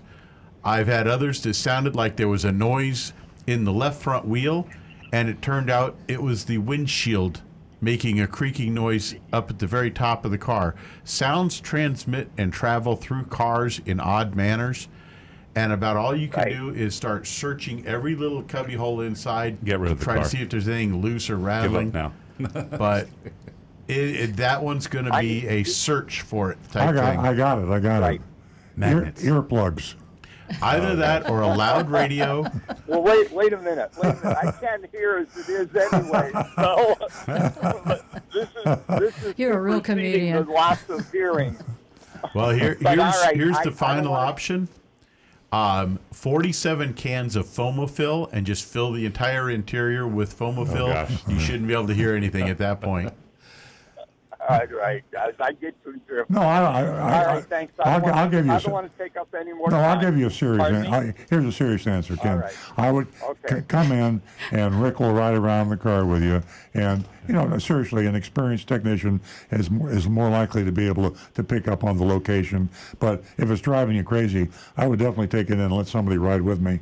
And 2 heads are better than 1. You might be able to figure it out.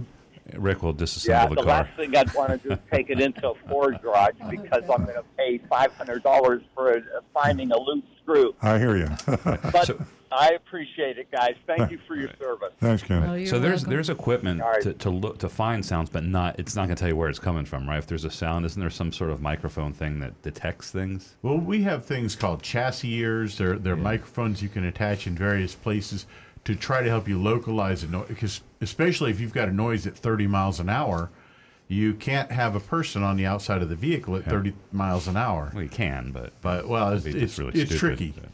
And I won't even tell stories of some of the things we have done to find noises. Okay, where are we on? I got texts. Text, good. It's from Bob and Stuart. Good morning. I'm interested in getting the new Corolla Hybrid. First question: is it the same body size as the regular Corolla?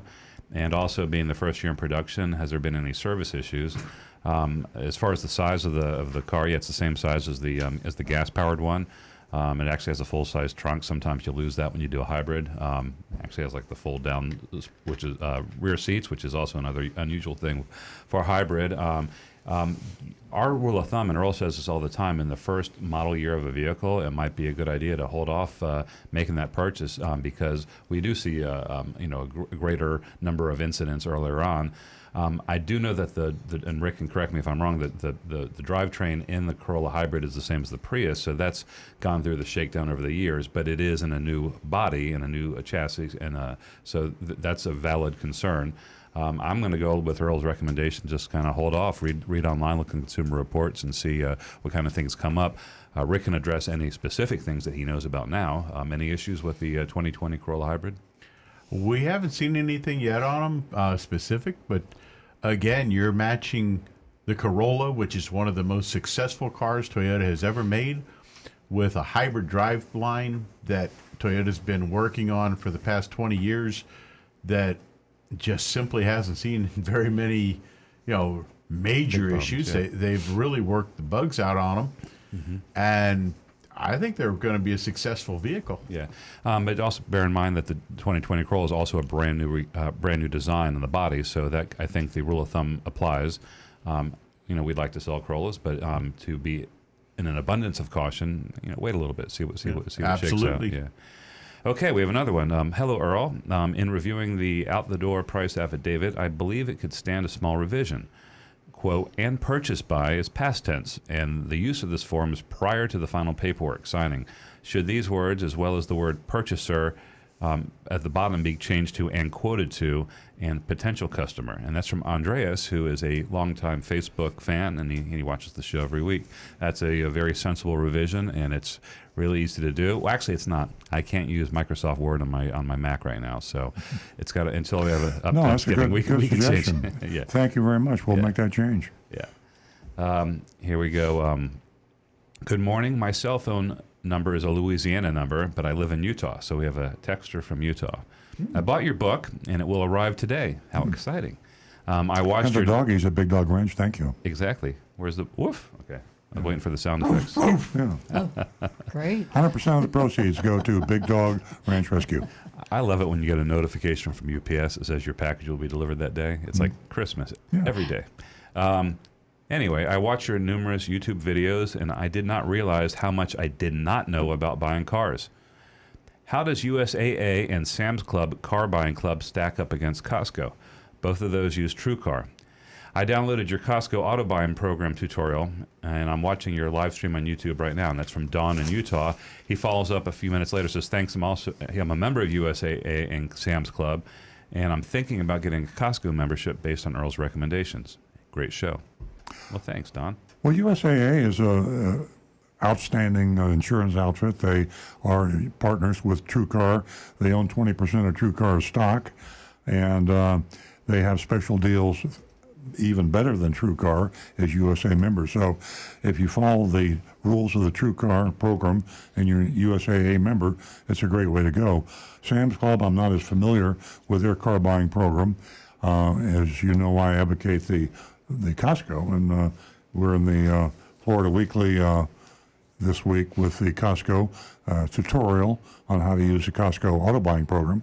I think the main thing I can advise you on with Costco is Costco auto buying program is extremely good, but it's also more complicated than it should be, and it leaves too many openings for the car dealers to take advantage of you.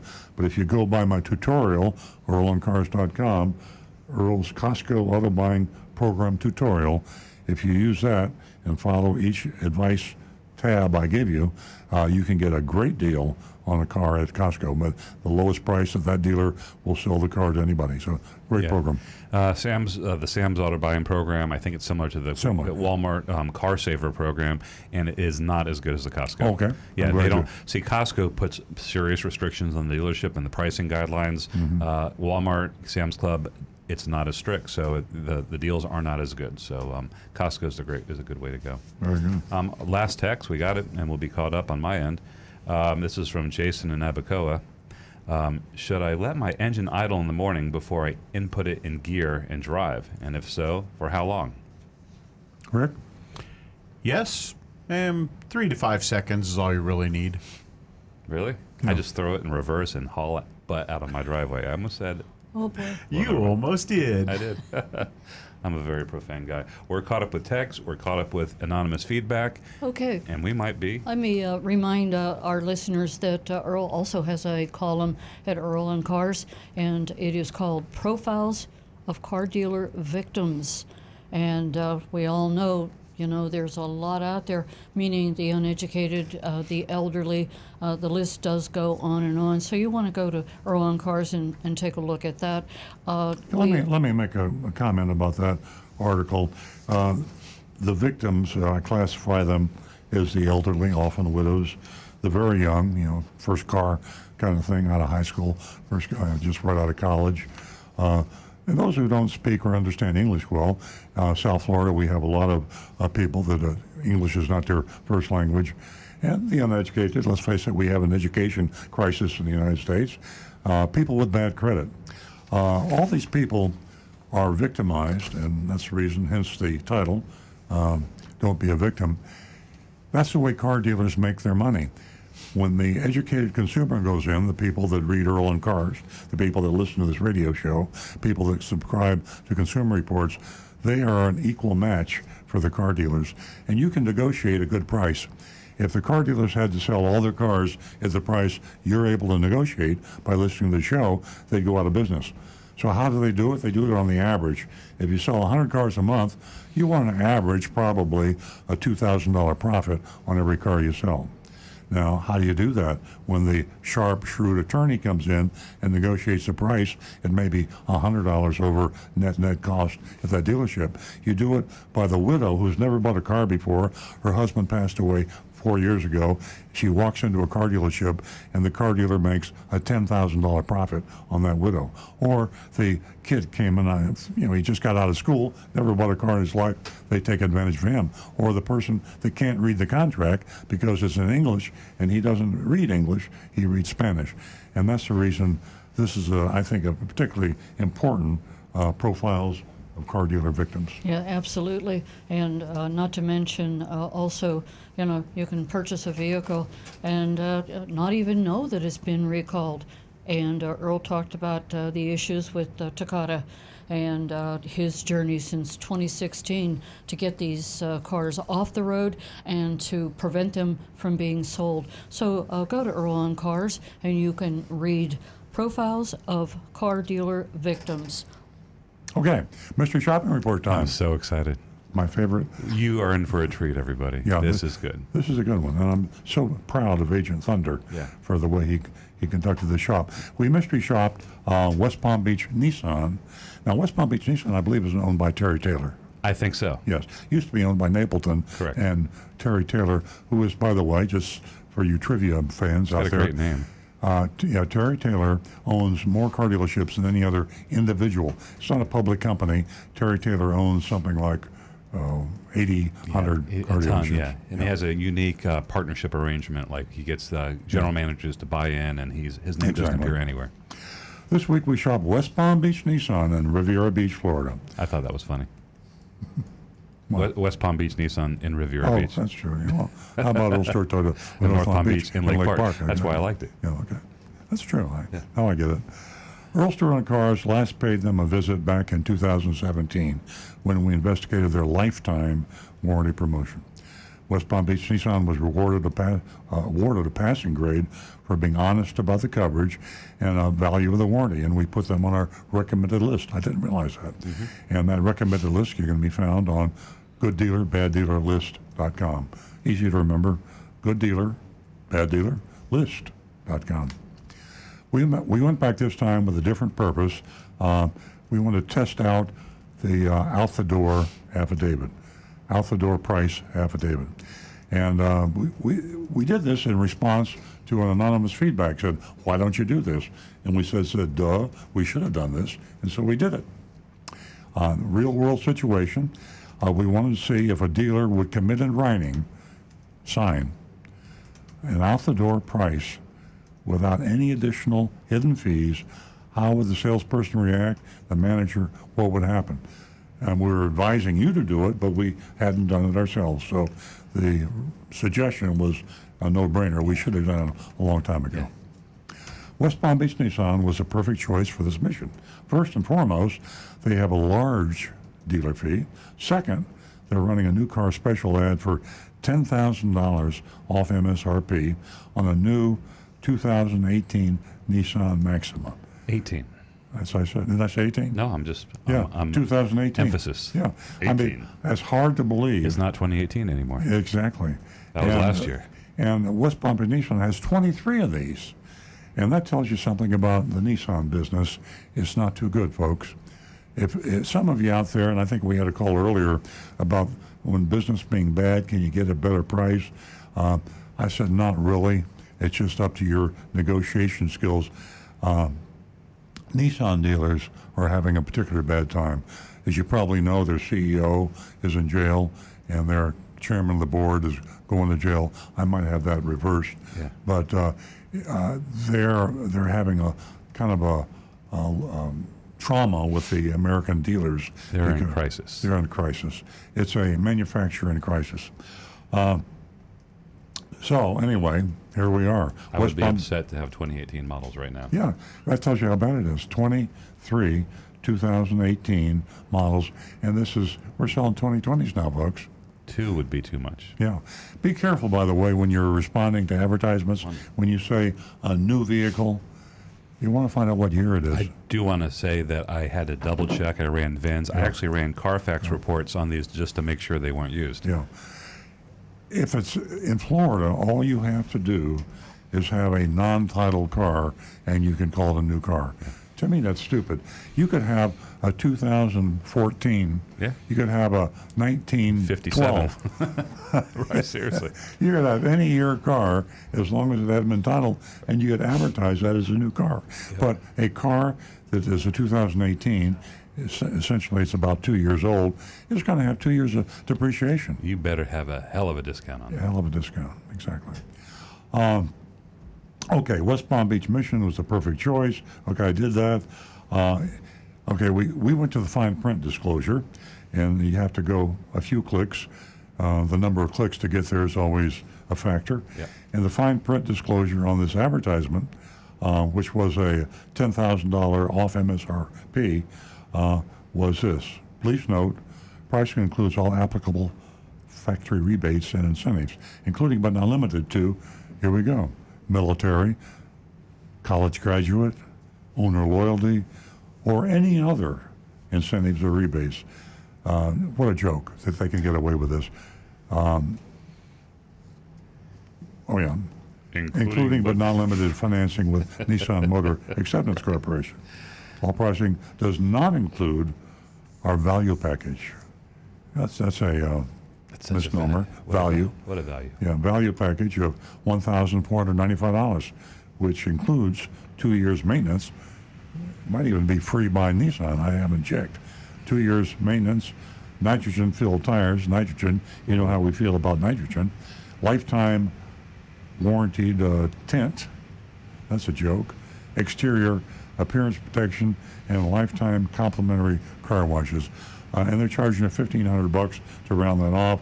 That's a joke. No mentions of dealer fees in that disclosure No, either. no mention at all. And the law requires that you include the dealer fee in the advertised price, which they didn't do. Maybe it was somewhere else.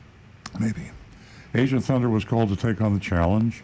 He selected the new 2018 Maxima SV, MSRP $36,655. The sale price after the big discount was $26,655. Ain't gonna happen. AintGonnaHappen.com. www. Okay, here's a report speaking as if I am Agent Thunder. I arrived at West Palm Beach Nissan at noon. While I waited in the car for the rain to let up, I put a printed copy of the ad, some notes, and the out-the-door price affidavit in a manila folder. Then I ran inside. I was greeted right away by Yellen. I think it's Yeffin. I think it's Yellen. Well, on the buyer's order, it said Yeffin. Oh, I was Yellen, Yeffin. Thunder. You have a potato. Okay, Yeffin. A Russian-born salesperson who spoke very fast.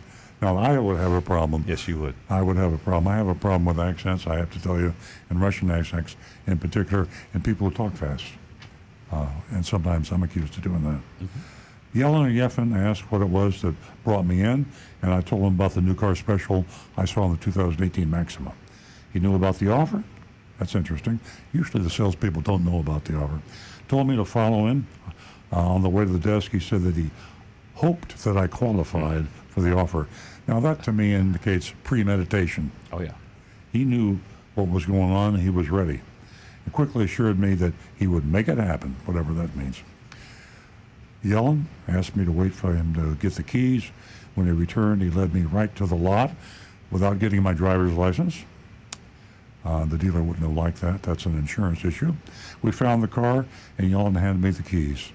On the test drive, Yellen talked mostly about the deal, not the car, and that's not good. That's, that's raw salesmanship there. It's not good at all.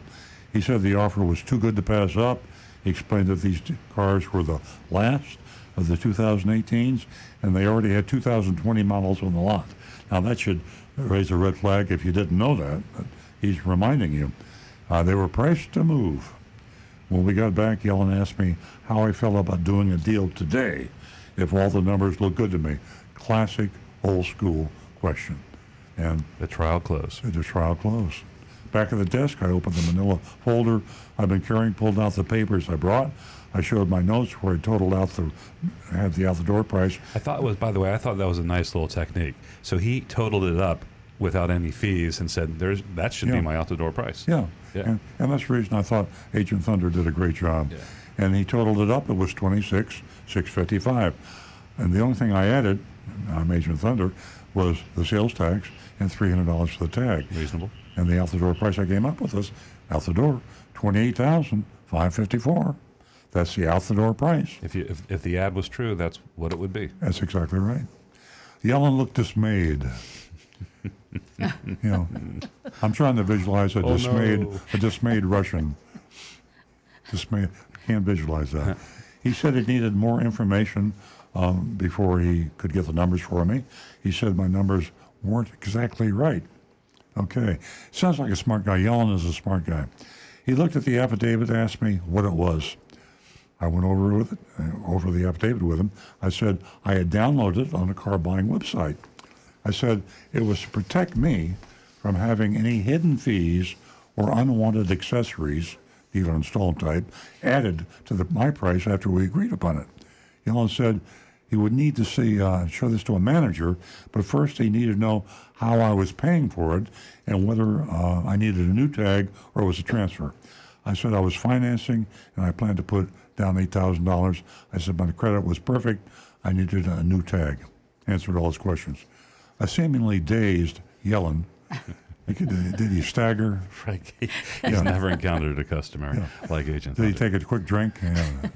Right. He pulled a flask out of his Yellen door. went to the manager. Some He returned with Stolichnaya. Jonathan, who was holding a worksheet style buyer's order.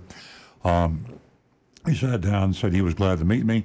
He said he'd never seen anything like my affidavit before. He said he felt a little cautious about it. He said he'd like to go over my numbers before getting back to the subject of the affidavit, hoping I would forget about the affidavit, probably. Misdirection. Yeah. Top line was MSRP $36,655. Next came a $10,750 discount. I couldn't figure that out. Yeah. For an adjusted price of $25,905. Then they added a $14.95 value package. We went over that, nitrogen and that kind of thing. $137.50 in taxable fees. That's becoming commonplace. The dealers have adopted the misnomer taxable fees to disclose dealer fees. So taxable fees are dealer fees are hidden fees or taxable fees. So anything to confuse the buyer. And $999 doc fee. Now there's a taxable fee, but they just called it a doc fee. And it's also a hidden fee because they didn't put it in the disclosure. I know I'm confusing you. I'm confusing myself. And you would be confused if you're buying the car, and that's the whole purpose of what they do. They added a sales tax and $450 in non-tax fees. My out-the-door price was $30,748. A little bit higher than Agent Thunder figured, yeah. Yeah. He pointed out the value package and said it included window tint, tire protection, free car washes, blah, blah, blah.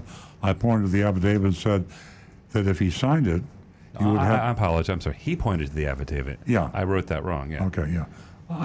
He pointed to the affidavit and said that if he signed it, he would have to do that for all the customers. So he pulled that out of the briefing they get on the dealer fee. When you say, take off the dealer fee, they say, can't do that because we'd have to do it for all the customers. That's untrue. Or they have to refund millions of dollars to all their customers from the past. I've heard that before. Yeah, that's not true. You can charge one person a dealer fee and not charge another person a dealer fee, but they say that they have to charge everybody if they charge one. That's not true. But he applied that to the whole idea of the affidavit, and because he couldn't think of anything better to say. He just couldn't do it. Instead, he said he might be able to split that with me. Well, if you split it, you'd have to split it for everybody, wouldn't you? But you don't want to get logical. Okay. Right. You don't want to get logical. Logic did not come into play. No. He said he couldn't do anything about the doc fee. Well, he really can't because it's a dealer doing it. Terry Taylor's responsible for the doc fee. And try to get Terry Taylor on the phone sometime. He wanted to be sure I understood. I would be a little off the numbers, a little, that I'd come up with. He said that technically I didn't qualify for the $10,000 discount offer, but he's going to do it anyway. Nice guy. Then Agent Thunder could have said, but aren't you going to have to do it for everybody?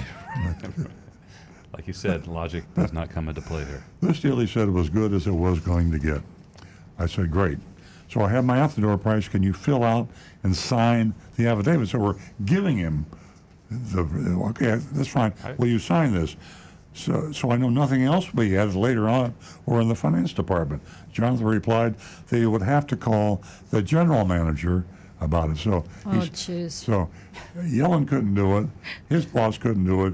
Now we're going to go to the general manager to see if he can do it. He left me with Yellen. We sat quietly for a minute. So I thought that was funny. They had nothing to say. We stared at each other for 5 minutes. Another manager, not the GM, came over and said he was Charles. Well, he said he was General Motors, he said he was general manager, but he was just Charles Charles started telling me he was taking over Jonathan. Jonathan couldn't take it. Yeah, I'm confused. Jonathan's gone. Get me out of here. He held the affidavit and said he really didn't have a problem with it, but he'd feel more comfortable signing it once he knew I was 100% comfortable purchasing the car once I had all my final numbers. And that defeats the whole purpose. I'll sign it. Sign it after you. And that's buy the car. reason I want you to sign it, because I'm not 100% comfortable, and I don't care if you're 100% comfortable. I'm the customer. I showed him the worksheet and said, I have my final numbers here. I did it. I calculated 30,748. You told me that's final. I see it. I have them. Sign it. He replied that by not having run my credit yet, it was possible numbers may change. And I said, well, that's the most honest thing that he said. Yeah, that's true. It's going to change. I said when my you get credit the box. wouldn't have any effect on the sale price or out the door figure. I already told you I had excellent credit. Charles said, well, we can't sign anything until you actually purchase the car. Then he added, wouldn't it be strange if the customer didn't sign anything until they actually, you can't purchase the car. What's that called? A Mexican standoff. Mexican standoff, right? Probably politically incorrect to say that. It's a Pulp Fiction standoff. Yeah. Then he added, maybe if you give me a deposit, I could call the GM to see about signing it. You know, he was supposed to be the GM, and he's not the GM. I asked if he'd take a $100 deposit. This is my proudest moment for Agent Thunder. Actually, whipped out his credit card and gave him a $100 deposit so he'd sign the damn out-the-door price affidavit. He did the trial close on Charles. He's, if I could, would you? Yeah. If I give you, will you call him? Yeah. He said, yeah. So Charles went back to an office for a few minutes and came back, and he said the GM, the real GM, because Charles said he was the GM. He didn't call this guy. Yeah. He said the GM doesn't feel comfortable signing it, which means it wasn't going to get signed. I tell you what, this is absolutely, I got up and collected all my paperwork. I said I needed to get to work, but I'd be back over the weekend to pick up whatever where we left off. They all looked relieved to see me leave, and I can understand that. I wish I could have been there. So we don't know. We don't know what happened. We don't know what the price was. It might have been a good price. We don't know. New 2019 Maximas have $3,250 in rebates. It's possible the leftover 2018 may have even larger, but we were unable to find this information. Yep, nowhere. True Car, Edmunds. Yeah. Too old of a car. Yeah, there's just probably very few 2018s anywhere, and so they're unique, and I would say that they're going to lose a lot of money on those cars. Yeah. I think they spent the settlement that Nissan gave them. Nissan, as Stu said earlier in the show, they'll give them, look, you got 18 or you got 23 of these. We'll give you $1,000 for each one. Now you're on your own. Do the best you can. They took the $23,000 and used it to, paint the dealership or something. And now they still need to sell those cars and try to mark them up, and they can't do it. So here we are. What time is it? Oh, we got a little bit of time. We can vote on these folks. And they're on the recommended list now. That's West Palm Beach Nissan and Riviera Beach. They're on the recommended list for Nissan dealers. Do we want to keep them on the list? How do you want to vote? And this is where it says on the buyer's order that it is Yefin, okay. Y-E-F-I-N, but maybe they just misspelled his name. Yefim, Y-E-F-I-M, Koza. Yefim Koza. Yefim Koza. Probably a nickname. It could be, yeah. So how do we want to vote? We got any text votes? Yeah, we do. Linda was the first to chime in on Facebook, and she says a crazy big fat F and an A for Agent Thunder. Dean gives him an F, Mel gives him a D-, and Gabby gives him an F. We don't know what was going to happen, like we said, and who knows, maybe he could have gotten the finance and still gotten $10,000 off the car, shaved that down a little bit when you add the dealer fees and the appearance package, and it might still be a good deal. We don't know. And to be honest with you, I don't think I can fault them for being confused with the affidavit. They might not be allowed, like, to sign something that they thought was legal. Yeah. They weren't rude about it, but the whole thing, the bait and switch, the big discount thing, kind of falls in the whole category of ain't gonna happen.com. Everybody does it. I'm gonna give him a D-. Yeah. I think that's. I won't give my opinion yet. Let's go to Nancy. Stu, wouldn't it have gone better if they would have admitted, listen, we have never seen the affidavit, we really don't know what it's about, so let us check on this, let us check the legalities. Wouldn't it have made the dealership look Oh, yeah, sure. a lot? Well, here's, I mean, my opinion, okay, if I put myself in their role and somebody comes up to me and they ask me to sign it, I would be cautious about doing something like that. Sure. However, if I knew that what I was doing in that transaction, I wasn't adding anything else to the price, then I wouldn't have a problem signing it. I don't care how legalistic it looked like. If You I know was what, gonna, maybe that's the point. we add a supplement when we revise the affidavit that gives the dealer the right to put in his own words that all we want you to do is say, I guarantee that this is the out the door price plus tax and tag only. Mm-hmm. I mean, that would be acceptable. yeah, I mean, they accept, when you're working a deal, here, sign this napkin here, I promise to pay, or I commit to paying this number, so. So You what's know, your vote, I Betsy? really think the tables turned, and that was the reason why they were so nervous. And how could so much go so wrong in such a short amount of time, you know? And hey, what the heck is it with the nitrogen? Nitrogen, schmitrogen. Everybody does I'm going to nitrogen. give them an F. There you go. And, Agent Thunder walked in with a manila folder. Wow, it was like as if he walked in with a machine gun. Had the effect of My one. hat's off to Agent Thunder. Rick, we got any online votes? We do. Mark Smith from Iowa says F. Tim in Florida gives him a C+. Glenn Schmitz, an F. Frank, of course, a D-. And for me, I'm going to say a D because I liked watching him squirm. That was fun. Yeah, I was. really wish we could wire Agent Thunder for video and audio because that was fun. Very exciting. So, Before you weigh in, we have a good comment here from Steve on Facebook. He says, "Good dealer, bad dealer list is strictly pass fail, but we do letter grades on the show. Yeah. Can we add the letter grades we to should, the thing?" And we will going and this forward. has been recommended before, and we dropped the ball. I apologize. We definitely need to give a range because you can have one guy that just barely passed, another guy that really did a good job. Yeah. So we need to. And we've put notes on there before, like recommended list with an asterisk Yeah. for caution, like high dealer fees or addendums. Can we get that done by next week? Yeah. Let's do it. We'll do it. Thank you very much for the suggestion. Yeah, thanks, Steve. And Okay. Grape One says D. Okay. I think I'm going to pass him with a D- like Stu did.